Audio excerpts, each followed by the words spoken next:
Jumpa lagi di Opini Budiman.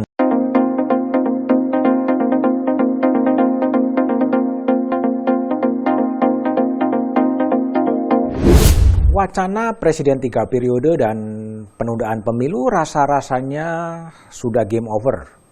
Namun, masyarakat sipil tidak boleh gembira, tetap harus waspada untuk mengamati dinamika politik menuju pemilu pada 14 Februari 2024. Jalannya penuh dengan tikungan, penuh dengan jebakan, akibat mungkin saja manuver-manuver dari partai politik yang terus mengupayakan adanya penundaan pemilu.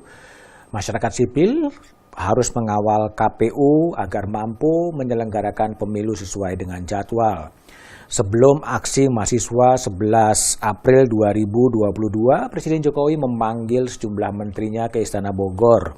Dan dalam pengantarnya, Presiden Jokowi menegaskan bahwa pemilu tetap akan digelar 14 Februari 2024. Tidak ada penundaan. Komisioner KPU juga telah dilantik di Istana, begitu juga Ketua Badan Pengawas Pemilu. Ketua KPU adalah Hasyim Asyari dan Kepala Bawaslu adalah Rahmat Bagja. Wacana penundaan pemilu itu sendiri dilontarkan oleh orang-orang dekat Presiden Jokowi seperti Menteri Investasi Bahlil Lahadalia, Menko Maritim dan Investasi Luhut Binsar Panjaitan, serta 3 ketua umum partai politik, Muhaimin Iskandar, Airlangga Hartarto, dan Zulkifli Hasan.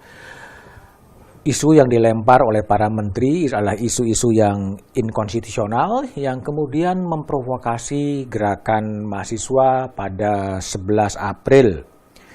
Namun dalam kenyataannya bukan hanya mahasiswa yang kemudian bergerak, masyarakat sipil entah dari berbagai kelompok mana juga ikut bergerak.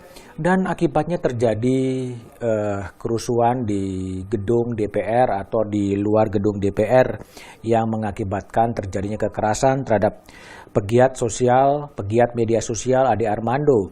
Ade Armando menjadi sasaran kekerasan, ia dipukuli, ia kemudian dipermalukan dan mendapatkan perlakuan tidak manusiawi.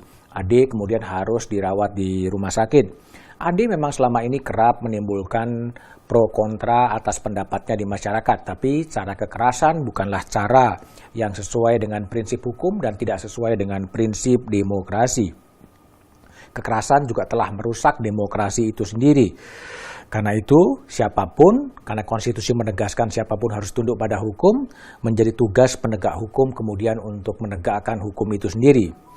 Menjadi tugas KPU setelah dilantik adalah menyusun tahapan-tahapan pemilu karena sesuai dengan undang-undang 20 bulan sebelum pemilu dilangsungkan, artinya pada 14 Juni 2022 tahapan pemilu akan dimulai. Dengan waktu yang sedemikian ketat tentunya menjadi tugas KPU, tugas Bawaslu, pemerintah dan DPR untuk segera menyelesaikan tahapan-tahapan pemilu menuju 14 Februari 2024 dan dikomunikasikan kepada publik. Yang harus diingat adalah KPU adalah lembaga mandiri dan lembaga independen. Dan tentunya menjadi tugas pemerintah dan DPR untuk memastikan ketersediaan anggaran untuk pelaksanaan pemilu. Mengutip Presiden Jokowi, ada permintaan anggaran sekitar 100 triliun untuk pelaksanaan pemilu dan Presiden meminta agar anggaran itu didetailkan terlebih dahulu. Anggaran tentunya tidak boleh mengganggu proses tahapan-tahapan pemilu, namun KPU juga harus bisa mempertimbangkan bagaimana anggaran juga bisa diterapkan, bisa diefisienkan di tengah anggaran-anggaran yang terbatas. Yang juga publik ketahui di tahun 2024 nanti akan ada 2 pemilu 14 Februari 2024 dan Pilkada serentak 27 November 2024. Pemilu 14 Februari 2024 akan memilih presiden dan wakil presiden, memilih anggota DPR, memilih anggota Dewan Perwakilan Daerah, anggota DPRD provinsi dan kota. Bangsa ini harus disadari akan memasuki fase-fase kritis. Sejumlah provinsi akan ditinggalkan oleh gubernur-gubernur yang selesai menjabat pada bulan Mei hingga pada akhir tahun 2022, sejumlah bupati dan wali kota pun kemudian akan kosong dan baru akan diisi pada 27 November 2024. Situasi itu memang harus dikelola dengan kehati-hatian, harus dikelola dengan kebijakan agar tidak menimbulkan aspek-aspek yang kontraproduktif. Tahapan pemilu harus kemudian dikawal, yang dimulai dengan kick-off tahapan pemilu pada 14 Juni, kemudian dilaksanakan dengan pendaftaran partai politik yang akan dimulai 1 sampai 7 Agustus 2022.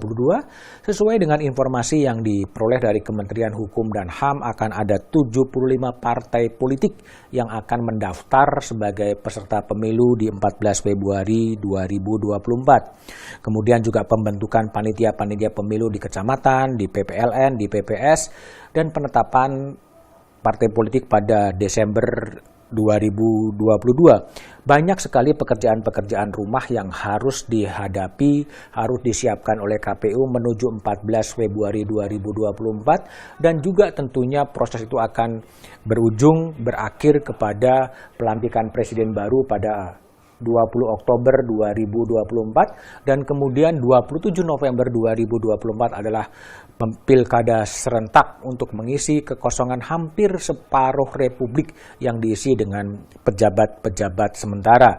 Marilah kemudian kita kawal secara seksama agar tahapan-tahapan pemilu itu bisa berjalan dengan baik, bisa dikelola dengan baik, dan bangsa ini tetap bisa menjaga konstitusi dan juga bisa menjaga regularitas demokrasi itu sendiri.